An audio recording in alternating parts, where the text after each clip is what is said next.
Vamos a referirnos al ciclo de la urea. Este proceso se realiza en el hígado, al cual están llegando amoníaco, el cual en presencia de CO2 y ATP como fuente de energía van a reaccionar para formar el carbamoil fosfato por acción de una enzima que es la carbamoil fosfato sintetasa 1. Esta enzima es activada por el N-acetilglutamato. El carbamoil fosfato que se ha formado en la mitocondria va a reaccionar con la ornitina que ha ingresado del citosol, ha ingresado a la mitocondria y va a formar citrulina.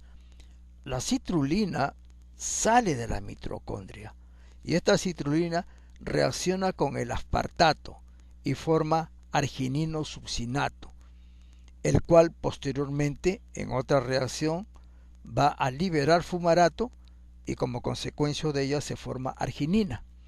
Esta arginina, por acción de la arginasa, va a liberar urea y se regenera la ornitina.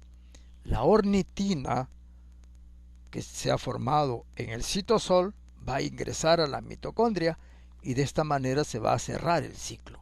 Como pueden comprender ustedes, como pueden percibir ustedes, la urea es un compuesto que tiene dos grupos aminos. Uno de ellos proviene del amoníaco o ion amonio y el otro proviene del aminoácido aspartato. Las enzimas del ciclo de la urea son inducidas por una dieta alta en proteínas. Cuando el nitrógeno de los aminoácidos es convertido en urea, el esqueleto carbonado de estos aminoácidos, cuando se está en la fase de ayuno, es utilizado para los procesos gluconeogénicos. En la fase, digamos, postprandial, pueden ser utilizados para sintetizar ácidos grasos. El amoníaco que llega al hígado procede, como sabemos nosotros, de otros tejidos, principalmente el tejido muscular, bajo la forma de alanina y glutamina, lo que hemos visto en la clase anterior. Ese amoníaco también puede proceder del intestino, que por acción bacteriana, también dijimos en la clase anterior, durante el proceso de digestión, por la vena porta, llega al hígado. Aquí tenemos el ciclo de la urea, conocido también como ciclo de Krebs-Henselit. Krebs y Henselit son dos investigadores que en la década del siglo pasado, en la década del 30, ellos describieron el ciclo de la urea. Nosotros conocemos ya a Hans Krebs, que describió, digamos, el ciclo que lleva su nombre, pero también describió el ciclo de la urea. Y acá vamos a hacer una breve descripción. Al lado izquierdo, en la parte de arriba, tenemos el amoníaco en presencia de bicarbonato y dos moléculas de ATP con participación del carbamoil fosfato sintetasa 1, va a formar carbamoil fosfato. Y ese carbamoil fosfato va a reaccionar con la ornitina que ha ingresado a la mitocondria proveniente del citosol, y por la enzima ornitina transcarbamilasa va a formar citrulina. Esa citrulina, estas reacciones han ocurrido ¿dónde? En la mitocondria. La citrulina sale de la mitocondria al citosol y por acción de la arginino succinato sintetasa en presencia de aspartato. Ustedes ven ahí el grupo amino del aspartato. Ese grupo amino del aspartato va a conformar posteriormente la molécula de urea. Va a formarse el arginino succinato y ese arginino succinato por arginino succinato liasa libera fumarato y forma arginina. Y ustedes tienen ahí en la arginina dos grupos aminos, uno proveniente del amoníaco y el otro proveniente del aspartato. Por acción de la arginasa, ahí tienen ustedes en la parte media al lado derecho la urea más ornitina. Esa ornitina ulteriormente penetra en la mitocondria y se cierra el ciclo de la urea. La carbamoil fosfato sintetasa, que es la enzima clave, enzima reguladora del ciclo de la urea, tiene como activador, vimos anteriormente, al N-acetilglutamato. La arginina es el aminoácido que va a estimular la síntesis de N-acetilglutamato a partir de acetil-CoA y glutamato.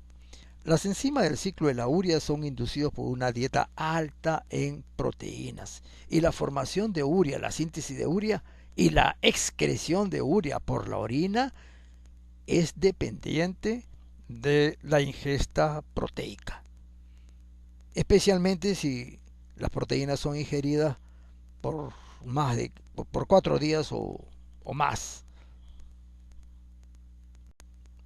Aquí tenemos efecto de la dieta sobre los constituyentes nitrogenados de la orina, expresado en gramos. Aquí en la columna del lado izquierdo tenemos nitrógeno ureico total. Normal es 13.2 gramos. En una dieta rica en proteína, el nitrógeno ureico total será de 23.28 gramos y en una dieta pobre en proteínas 4.2. Ese nitrógeno ureico de 11. Es 11.36. En el caso de la urea, solo para el caso de la urea, este 11.36 lo deben multiplicar por 2.14 y este 11.36 lo van a convertir en urea. O sea, si multiplican 11.36 por 2.14, tienen ustedes los gramos de urea que se excretan por la orina en una dieta normal. Pero si la dieta es rica en proteínas, se excretan 20.45 de nitrógeno ureico. Y si es pobre en proteínas, 2.9. ¿Qué significa? Que la excreción de urea, ¿de qué depende? De la ingesta proteica. Acá está la excreción de amoníaco, que tiene una similar correlación, pero es muy pequeñísima la cantidad que se excreta. Y acá tienen otra, que es la creatinina. La creatinina, como veremos después, es independiente de la ingesta proteica. La creatinina, la excreción de creatinina más que todo depende de la masa muscular activa, es decir, de la actividad que realiza la persona. En este caso, una persona normal excreta 0,61 gramos. Si la dieta es rica en proteínas, 0,64 es prácticamente lo mismo. Y si es pobre en proteínas, 0,60, que es prácticamente lo mismo. O sea, la excreción de creatinina es independiente de la ingesta proteica. Aquí tenemos el ácido úrico, la excreción de nitrógeno indeterminado, cualquier otro compuesto nitrogenados. Alteración del ciclo de la urea. Como bien dijimos anteriormente, el ciclo de la urea permite eliminar el amoníaco.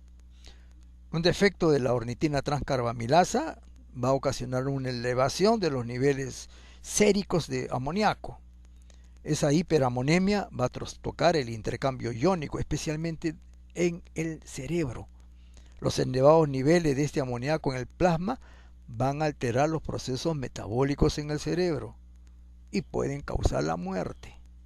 Los pacientes presentan hipotermia, letargia y apnea. Metabolismo de los aminoácidos. Durante el ayuno, los aminoácidos del tejido muscular se liberan a la sangre predominantemente como alanina y glutamina, lo vimos anteriormente. Los aminoácidos ramificados se oxidan ¿dónde? En el músculo para producir energía. La alanina también hemos visto en la clase de carbohidratos que también se produce por el ciclo glucosa-alanina que ocurre entre hígado y tejido muscular. Aquí tenemos en síntesis el catabolismo de los aminoácidos. Le digo en síntesis porque podríamos hacer catabolismo de cada aminoácido. Acá tenemos 20 aminoácidos. Tendríamos que describir 20 vías metabólicas, en este caso catabólicas de cada aminoácido. Y eso no resulta muy apropiado. Pero sí vamos a diferenciar los aminoácidos y digamos el uso que ulteriormente en este caso, por ejemplo, en el hígado, van a proporcionar los aminoácidos. Hay dos aminoácidos, están en el extremo derecho, el lado superior, leucina y lisina.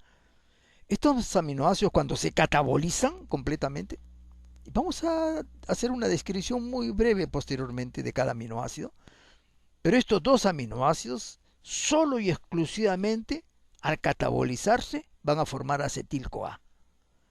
Y ese acetil-CoA en el hígado va a formar cuerpos cetónicos, de una manera similar al catabolismo de los ácidos grasos por beta oxidación. Los ácidos grasos también solamente forman acetil-CoA. Y ese acetil-CoA va a servir para formar cuerpos cetónicos. Por eso estos aminoácidos, leucina y lisina, se denominan aminoácidos cetogénicos. Pero hay otros aminoácidos, que son los aminoácidos glucocetogénicos.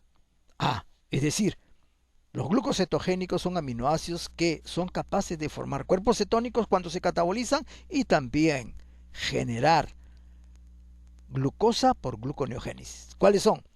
El triptófano, acá está al lado derecho en la parte superior, fenilalanina, tirosina y treonina. ¿Qué forman? Acetil-CoA, pero no solamente forman acetil-CoA, sino que la treonina y el triptófano también forman piruvato. Y el piruvato puede formar oxalacetato, malano y hacer gluconeogénesis.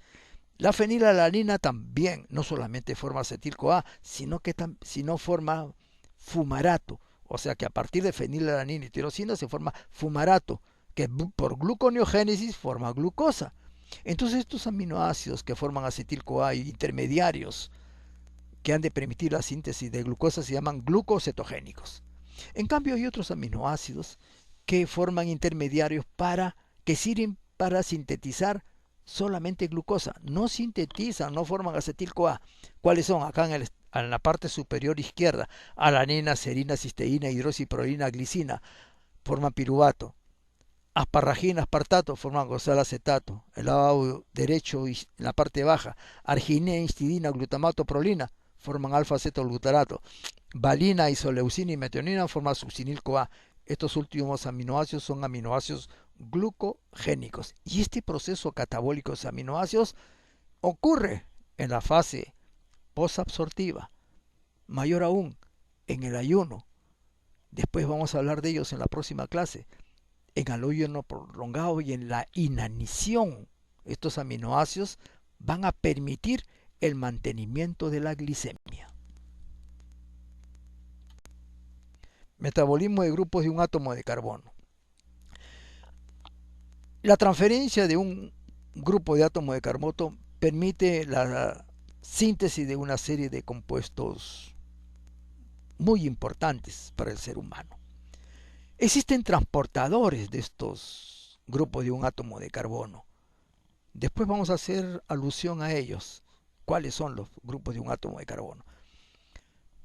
Y estos transportadores, como los tenemos aquí, biotina, S-adenosylmetionina y tetihidrofolato, son coenzimas.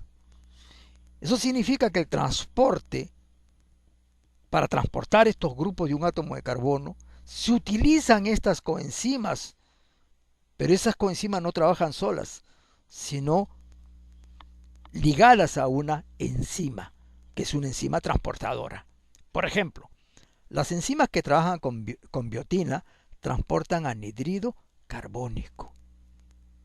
Y eso lo van a ver ustedes, o ya lo han visto ustedes, por ejemplo, en la acetil-CoA carboxilasa, la enzima clave de la síntesis de ácidos grasos. La acetil-CoA carboxilasa tiene como coenzima la biotina transporta anhidrido carbónico. Pero acá vamos a hablar de estas otras dos, la S-adenosylmetionina, que transporta grupos metilo, nada más. El anhidrido carbónico tiene un solo carbono. El grupo metilo también tiene un solo carbono. Y mientras el tetihidrofolato transporta grupos de diferentes estados de oxidación. Por ejemplo, metilo, metileno, metenilo y formilo. Todos estos grupos son de un solo átomo de carbono. Vamos a referirnos ahora a la S-adenosilmetionina. La síntesis de S-adenosilmetionina se realiza a partir de la metionina en presencia de ATP. Metionina en presencia de ATP va a sintetizar S-adenosilmetionina. Y aquí tenemos la metionina en presencia de ATP, forma S-adenosilmetionina, que tiene la parte media. Sus siglas son SAM. Y esa S-adenosilmetionina es un compuesto transportador, es una coenzima que trabaja con una enzima, lo que hace es transportar ¿qué? Grupos metilos. Por ejemplo, la S-adenosilmetionina va a reaccionar naturalmente enzimáticamente con un aceptor. ¿Cuál? La norepinefrina. ¿Qué va a ocurrir? La enzima va a cederle un grupo metilo a la norepinefrina y se va a formar epinefrina. Y ustedes tienen allí el grupo metilo en la epinefrina, que anteriormente estaba en la S-adenosilmetionina. Y la S-adenosilmetionina se ha sido convertido en S-adenosilohomocisteína. Luego ocurre una pérdida de la adenosina, se convierte este compuesto en homocisteína y con participación del metil tetrahidrofolato, que es otro transportador también de grupos metilo, la homocisteína se metila. Al metilarse se transforma en metionina. Y de esa manera se regenera la metionina para convertirse nuevamente en esa adenosilmetionina y participar en la transferencia de grupos de un átomo de carbono. Vamos a ver ahora el transporte con tetrahidrofolato. El tetrahidrofolato, por ejemplo, el ser humano no lo puede sintetizar. ¿Dónde lo encontramos? En los alimentos. ¿Qué tipo de alimentos? Alimentos generalmente aquellos que tienen hojas de color verde, como el berro, la lechuga, por ejemplo, la espinaca. Ahí encontramos tetrahidrofolato. Pero no como tetrahidrofolato, sino lo encontramos como teroil poliglutamato. Ese teroil poliglutamato que se encuentra en los alimentos, lechuga, berro, espinaca, ¿estamos bien? Va a ser hidrolizado porque ese teroil poliglutamato, el teroilo, tiene varios glutámicos, tiene como 6, 8 residuos de glutámico. Y en el proceso de digestión son hidrolizados todos esos enlaces peptídicos y solamente va a quedar un glutamato ligado al grupo teroilo. Entonces vamos a tener el teroilglutamato. Bajo esa forma de teroilglutamato se absorbe a nivel intestinal.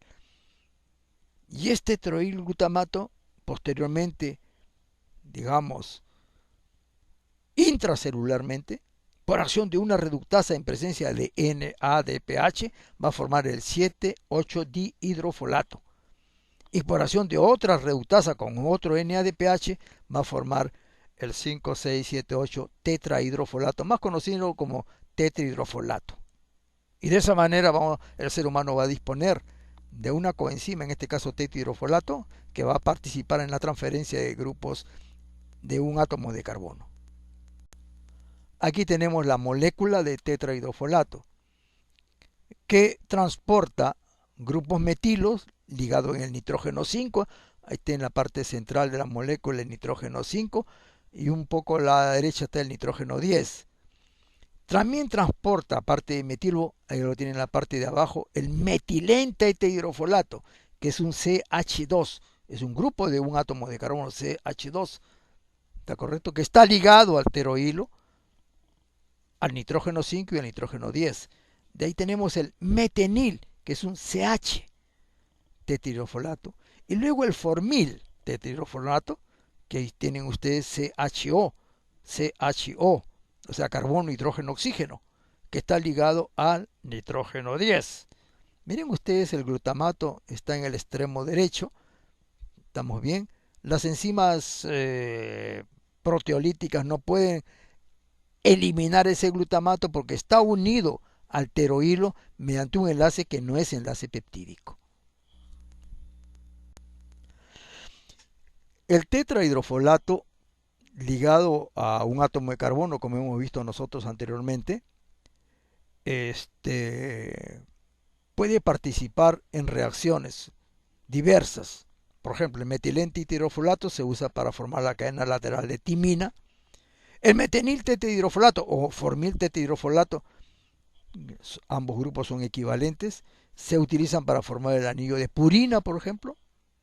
El metil-tetrahidrofolato, como ya vimos anteriormente, se usa para regenerar los grupos metilo de la metionina. Esa reacción la vimos anteriormente. Aquí tenemos una serie de reacciones en las que participa el tetrahidrofolato. En la parte de abajo, en la parte central de abajo, tenemos al tetrahidrofolato en presencia de serina, forma el 5,10 metilente tetrahidrofolato. Pero esta reacción también puede hacerse en presencia de glicina, como ven ustedes en la reacción que está ligeramente a la izquierda. También forma 5,10 metilente tetrahidrofolato, o sea, CH2. Ese metilente tetrahidrofolato puede convertirse en presencia de NADH en metil tetrahidrofolato. Y ese metil tetrahidrofolato puede regenerar en la parte de abajo, ojo, en presencia de homocisteína, regenera metionina. Y el metil tetrahidrofolato nuevamente se convierte en tetrahidrofolato. Ese tetrahidrofolato nuevamente participa en otra reacción en la cual forma 5,10 metilente tetrahidrofolato y reacciona con la deoxiuridina monofosfato y forma desoxitimidina monofosfato que sirve para sintetizar ácidos nucleicos. Y de esta manera se forma dihidrofolato, y el dihidrofolato por una reductasa en presencia de NADPH, forma el tetrahidrofolato. Aquí el tetrahidrofolato está vacío, se carga nuevamente, ya sea con glicina o con serina para formar el metilente tetrahidrofolato. Posteriormente forma el 5,10 metenil tetrahidrofolato y también puede formar el 10 formil tetrahidrofolato que va a servir para sintetizar nucleótidos de purina. Como ven ustedes, este transportador es muy importante para sintetizar una serie de compuestos biológicamente muy importantes. Aquí tenemos a la parte de la izquierda el tetrahidrofolato, se convierte en metilente tetrahidrofolato por reducción metil tetrahidrofolato. Acá en la parte central tenemos a la vitamina B12, ¿está correcto? Que por acción de la metionina sintetasa va a formar el metil B12, que va a reaccionar con la homocisteína y regenerar metionina. Esta es una descripción un poquito más detallada que la que vimos anteriormente. Vamos a ver o a describir los aminoácidos como precursores. Como ocurría en la síntesis de aminoácidos esenciales que se utilizaban para este proceso 6, 8, 10 enzimas distintas y nosotros lo representábamos esas reacciones con una flecha, lo mismo vamos a hacer aquí en la utilización de aminoácidos para sintetizar, para servir como precursores de otros compuestos biológicamente importantes. Por ejemplo, la serina se utiliza para la síntesis de esfingomielina, como lo van a ver en el capítulo, o lo han visto, perdón, en el capítulo de lípidos, para sintetizar pirimidinas en ácidos nucleicos, igualmente purinas, para la síntesis de etanolamina, como lo han visto en los lípidos, pero este compuesto serina o este aminoácido se degrada formando piruvato, que es un compuesto gluconeogénico. Y aquí en la parte de abajo, la descripción de la reacción que vimos con el tetrahidrofolato.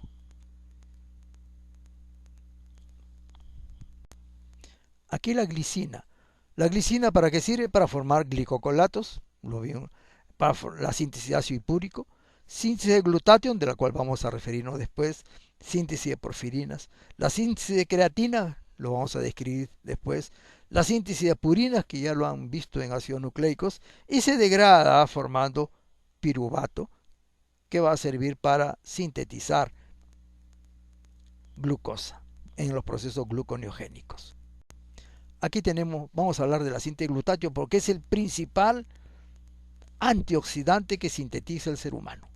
El glutatión, que es un tripéptido formado por glutámico, cisteína y glicina. Es un eficiente antioxidante, actúa contra el estrés oxidativo, inactiva peróxidos a través de un proceso de reducción catalizada por la glutatión reductasa. En el eritrocito tiene la propiedad de mantener la hemoglobina en el estado reducido para el transporte de gases. El glutatión, que se representa como GSH, cuando participa en una reacción como ente protector contra el estrés oxidativo, por ejemplo, entre otras reacciones, puede formar glutatión oxidado, GSSG.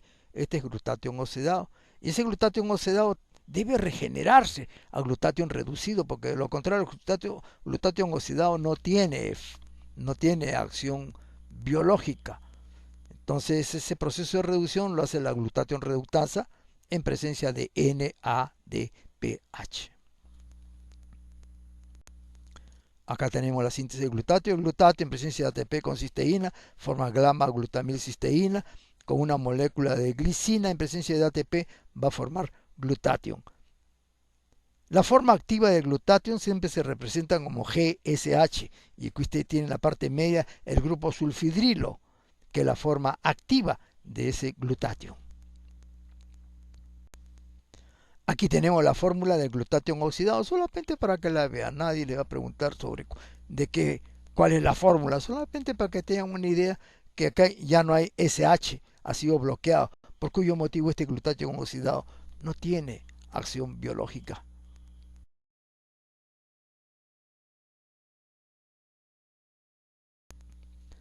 La excreción de creatinina es constante en los adultos, depende de la masa muscular activa.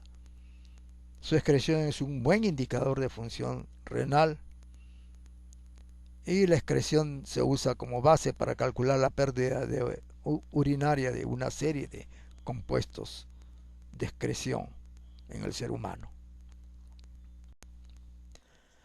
Aminoácidos como precursores, aquí tenemos la alanina, que por transaminación forma piruvato, y este piruvato gluconeogénesis. Pero hay otro compuesto, un isómero de la alanina, que es la beta-alanina, que en presencia de histina forma carnosina, se metila y forma anserina. Esa beta-alanina es utilizada por el organismo para formar la coenzima A y el ácido pantoténico, compuestos muy importantes en los procesos metabólicos. La carnosina, igual que la anserina, son activadores de la miosina ATPasa en el tejido muscular. La histidina, por descarboxilación en las reacciones alérgicas, forman histamina. Sirve para sintetizar purinas. A través de varias reacciones forman alfa-cetoglutarato. Es un aminoácido gluconeogénico. La cisteína es un aminoácido que se utiliza junto con el ácido pantoténico para sintetizar coenzima A y se degrada por dos vías distintas para formar piruvato. Es un aminoácido también glucogénico. Aquí tenemos la síntesis de coenzima A. Aquí tienen ustedes el pantotenato, ¿está correcto? Que ulteriormente va a través de varias reacciones en la que va a intervenir acá la cisteína que se encuentra en la parte superior izquierda, va a permitir la síntesis de la coenzima A, que ustedes han visto en varias reacciones, tanto de carbohidratos como de lípidos. El aspartato. Este es un aminoácido no esencial que se utiliza para sintetizar purinas, sintetizar pirimidinas, por aminación forma asparagina y participa, como vimos anteriormente, en la formación de urea. Por transaminación forma oxalacetato. El glutamato también se utiliza para la síntesis de purina. Vimos nosotros que en el glutamato deshidrogenasa formaba amoníaco que servía para ulteriormente ser excretado como urea. sirve para sintetizar pirimidinas, por aminación de glutamina. Este glutamato lo usan las células nerviosas para sintetizar GABA. En las células nerviosas GABAérgicas sintetiza GABA, que es un neurotransmisor. Y en ciertos tejidos, ese GABA, por ejemplo en el tejido muscular o el tejido hepático o el tejido cardíaco, forma carnitina. Y ese glutamato por transaminación forma alfa-cetoglutarato.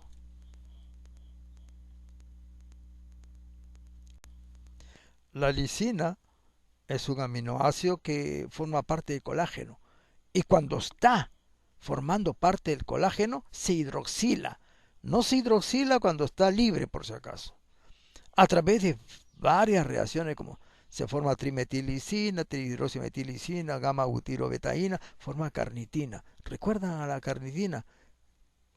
Que forma parte del transporte de ácidos grasos al interior de la mitocondria, con la carnitina palmitoiltransferasa, para que ulteriormente sean beta oxidados. Esta lisina ulteriormente se convierte en acetil-CoA. Es un aminoácido eminentemente cetogénico. La leucina. La leucina se degrada, sobre todo se degrada en tejido muscular. A través de varias reacciones va a formar acetil-CoA y acetoacetato. Como verán ustedes, es un aminoácido cetogénico. La isoleucina. La isoleucina también se degrada a través de varias reacciones, forma acetil-CoA y propionil-CoA. Este es un aminoácido glucocetogénico.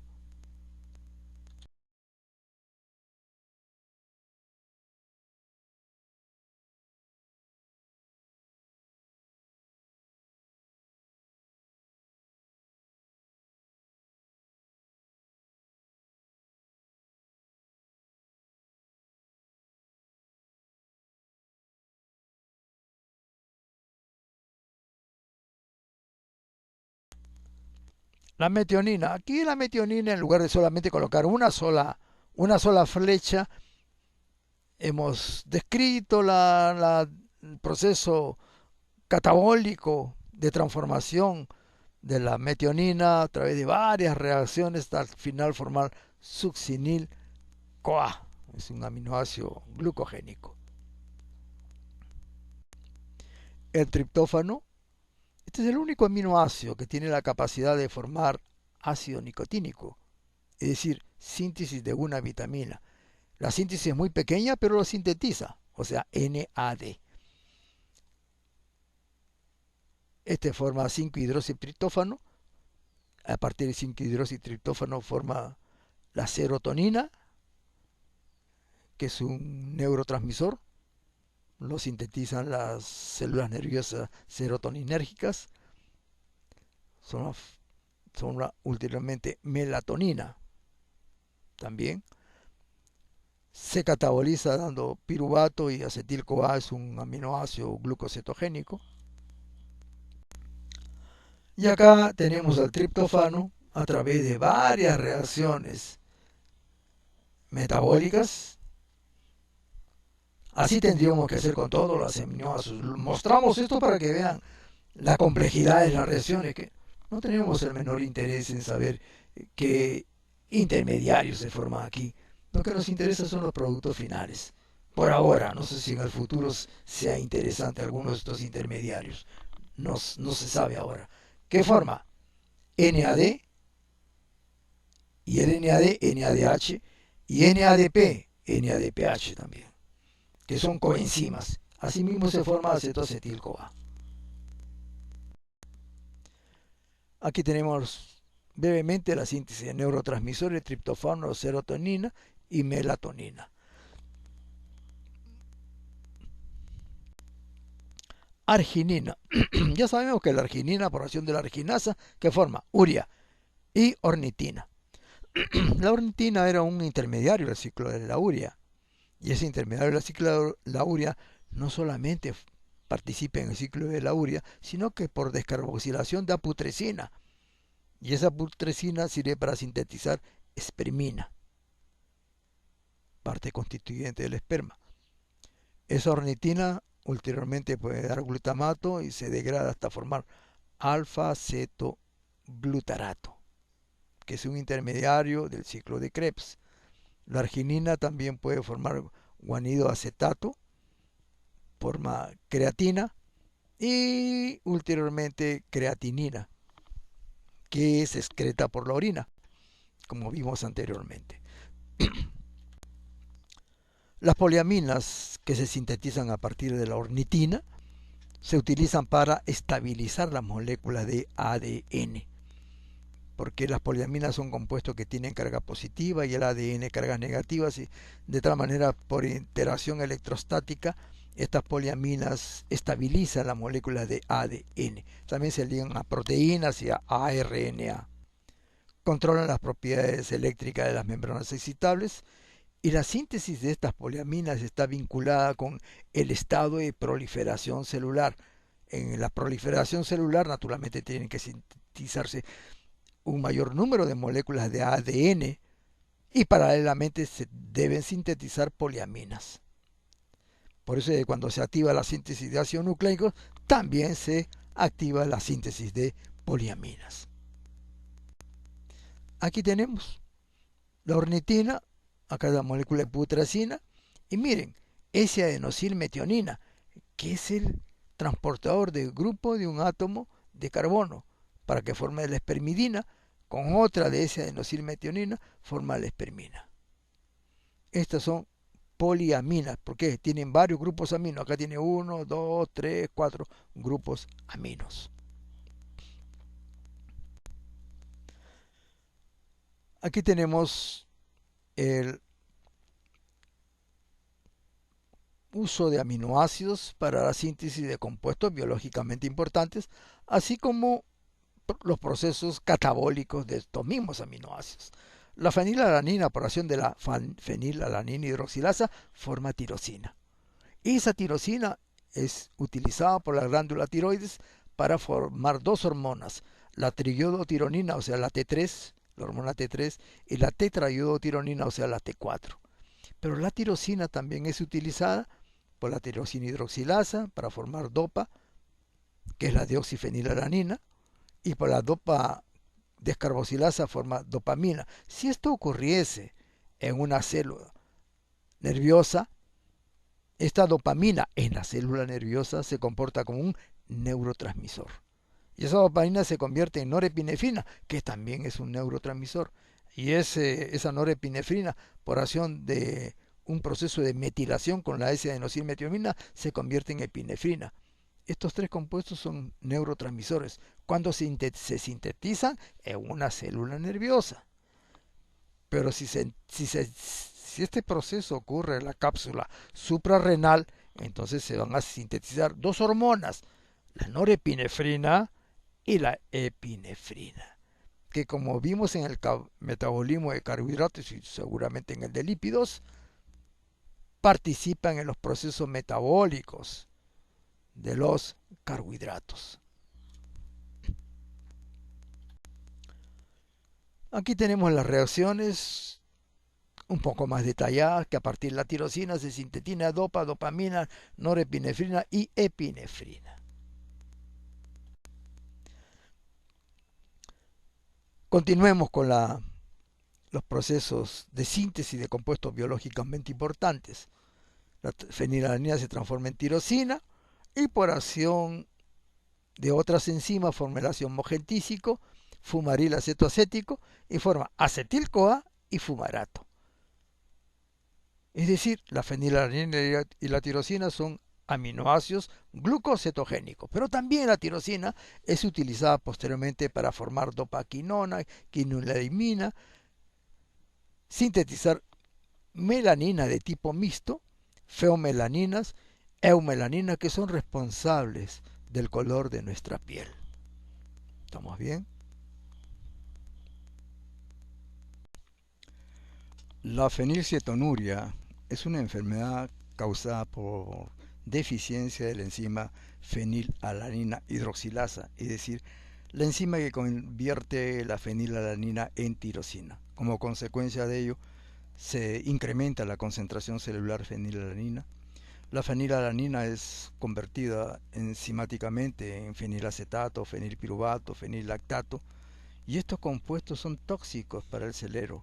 Además, esa fenilalanina inhibe la enzima tirosinasa y en consecuencia va a disminuir la formación de melanina.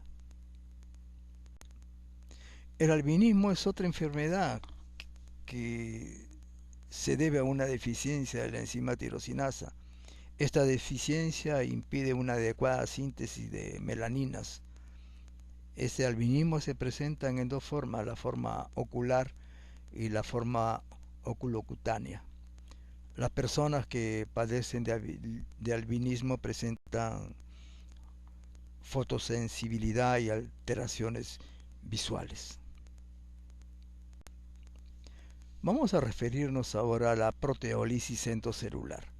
Ya nos hemos referido a la proteólisis en el proceso de digestión de las proteínas, donde actuaba la pepsina, tripsina, quimotricina, etc. Ahora vamos a referirnos a los procesos de degradación de proteínas, pero dentro de la célula. Nosotros sabemos que existe un pozo de proteínas lábiles que están constituidas con proteínas de rápido recambio. Dijimos nosotros que en la fase posabsortiva estas proteínas serán rápidamente hidrolizadas cuando nos referimos nosotros al flujo de nitrógeno. El esqueleto de carbono de estas proteínas van a proporcionar energía y van a servir para formar glucosa a través del proceso conocido como gluconeogénesis. Una dieta baja en proteínas naturalmente no va a permitir un adecuado equilibrio nitrogenado. Entonces se van a degradar las proteínas, en un comienzo las proteínas musculares. La excreción de 3-metilhistidina proporciona una medida de la degradación de la proteína muscular, porque las proteínas cuando están formando parte, están integrando un tejido, estas proteínas, por ejemplo, a nivel de la histidina, por ejemplo, se metilan. Y cuando se degradan estas proteínas por proteólisis endocelular, como consecuencia del proceso de degradación, hidrólisis de estas proteínas, se van a liberar, se va a desintegrar la proteína y formar los 20 aminoácidos, pero uno de ellos es la 3-metilhistidina. Esa 3-metilhistidina ya no se va a poder reutilizar. En cambio, los aminoácidos que no han sufrido modificación alguna, esas sí van a servir para, entre otras cosas, volver a sintetizar otras proteínas. En cambio, la 3-metilhistidina no. Entonces, esta se excreta por la orina, de tal manera que la medición de esta 3-metilhistidina en la orina nos proporciona una medida de la degradación de la proteína muscular.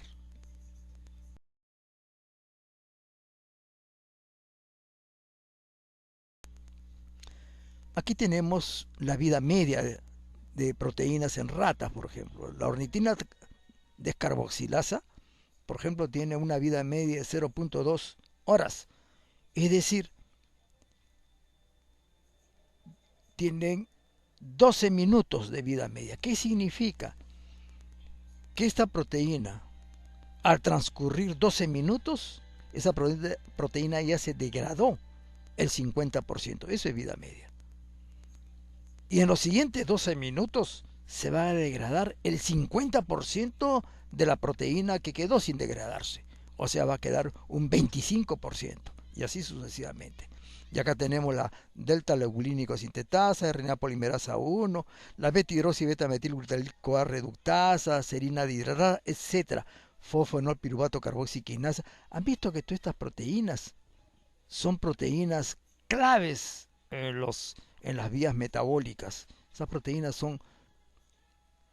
en su mayoría son enzimas alostéricas. Y esas enzimas alostéricas son de rápido recambio, porque la célula no puede mantener a una proteína sin degradarse, no pueden mantenerlo demasiado tiempo, porque esas proteínas se tornan en compuestos que ya no pueden cumplir función catalítica debido a que alteran su estructura.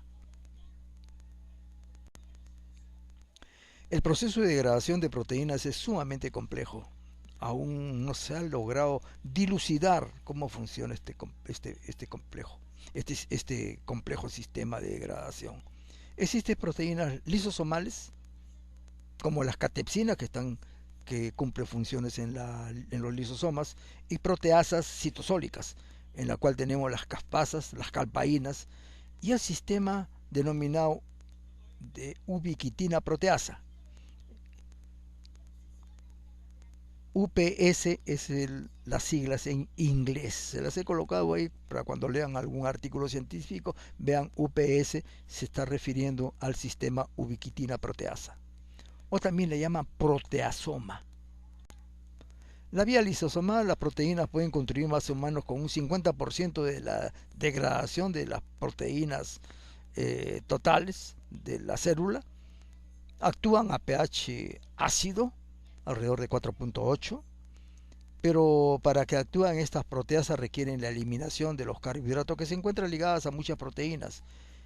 Como ejemplo de proteasas lisosomales tenemos la catepsina D, la catepsina B, catepsina H y la catepsina L. Existen señales para el recambio proteico. Estas señales son de diversa naturaleza. Aún no se han descrito todas las señales. Hay señales que se denominan C de Gron y N de Gron. Se denomina de Gron a una parte de la proteína que sirve de señal para que esta proteína sea reconocida por los sistemas encargados de degradar proteínas.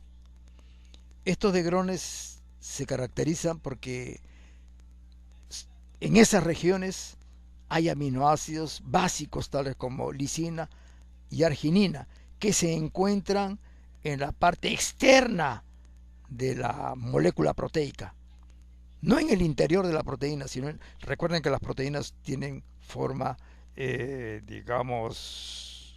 forma esférica o elipsoidal, no son planas. Entonces hay aminoácidos que están en el interior y otras que se encuentran, residuos de aminoácidos que se encuentran en la parte superficial. Entonces son fácilmente reconocibles, tales como la arginina y la lisina. También existen otros motivos estructurales que son reconocidos por los sistemas que están encargados de degradar proteínas. Existe un sistema que vimos anteriormente, que es el sistema ubiquitina proteasa, que también se denomina proteasoma. ¿Qué es el proteasoma? Es un complejo proteico que está formado por un considerable número de cadenas polipeptídicas, inmensamente grandes, tiene un peso molecular muy elevado. Tiene forma cilíndrica. En su interior se encuentran 3 lugares activos encargados de degradar a las proteínas. Para que una proteína sea degradada, previamente debe ligarse a la ubiquitina. ¿Qué es la ubiquitina? Una proteína de bajo peso molecular que mediante una reacción dependiente de ATP se une a las proteínas que van a ser degradadas por el proteasoma. A esta interacción le llaman el beso de la muerte, porque cuando una proteína se une a ubiquitina, con toda seguridad que va a ser degradada de inmediato.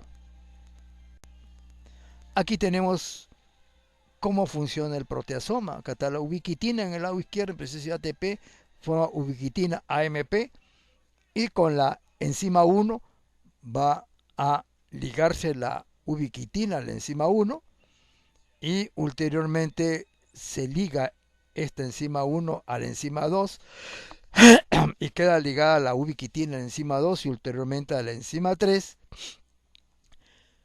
Y aquí tenemos en verde la proteína que va a sufrir la acción de transferencia de la ubiquitina para que ulteriormente sea degradada por el proteasoma. Entonces ahí tienen E3 y acá en la parte de abajo tienen en verde a la enzima, a la proteína, perdón, ligado a ubiquitina, y esta proteína ya está lista para ser degradada por el proteasoma. Aquí tenemos los premios Nobel que descubrieron la ubiquitina, dos israelíes, Aaron Sechanover y Abraham Hershko, y un profesor que en paz descanse, Irwin Rose, que hace poco ha fallecido. Ellos descubrieron la ubiquitina y como consecuencia de este descubrimiento les concedieron el premio Nobel.